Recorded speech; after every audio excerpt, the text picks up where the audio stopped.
നമസ്കാരം. വായനയുടെ മാധുര്യം ഏവരെയും ഓർമ്മപ്പെടുത്തുന്ന ദിനമാണ് ജൂൺ 19. അതെ, വായനാ ദിനം. മലയാളി അക്ഷരങ്ങളുടെയും വായനയുടെയും ലോകത്തേക്ക് കൈപിടിച്ചുയർത്തിയ ശ്രീ PN പണിക്കരുടെ ചരമദിനമാണ് വായനാ ദിനമായി നാം ആചരിക്കുന്നത്. അതുകൊണ്ട് തന്നെ അദ്ദേഹത്തിന്റെ പ്രശസ്തമായ വരികളിൽ നിന്ന് നമുക്ക് തുടങ്ങാം. വായിച്ചു വളരുക, ചിന്തിച്ച് വിവേകം നേടുക. ഇന്നത്തെ കാലത്ത് ഈ വാക്കുകൾക്ക് എത്രത്തോളം പ്രസക്തിയുണ്ടെന്ന് നാം ശ്രദ്ധിക്കണം. കുറച്ചു കാലമായി വായനയിലൂടെ മാത്രമായിരുന്നു നാം അറിവ് നേടിയിരുന്നത്. എന്നാൽ ഇപ്പോൾ നാം മൊബൈൽ ഫോണിലും ടിവിയിലും കമ്പ്യൂട്ടറിലുമെല്ലാമാണ് നമ്മുടെ കണ്ണുകൾ പരതി നടക്കുന്നത്. ഏറ്റവും നല്ല ചങ്ങാതിയായിരുന്ന പുസ്തകങ്ങളിൽ നിന്ന് ആളുകൾ അകന്നു തുടങ്ങി. വായന അനുഗ്രഹീതമായ ഒരു കഴിവാണ്. അത് നമ്മുടെ മനസ്സിന്റെ ഭക്ഷണമാണ് എന്നൊരു പ്രസ്താവനയുണ്ട്.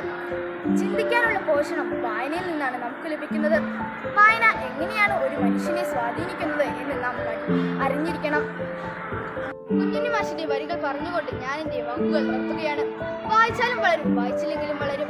വായിച്ചു വളർന്നാൽ വിളയും, വായിക്കാതെ വളർന്നാൽ വളയും.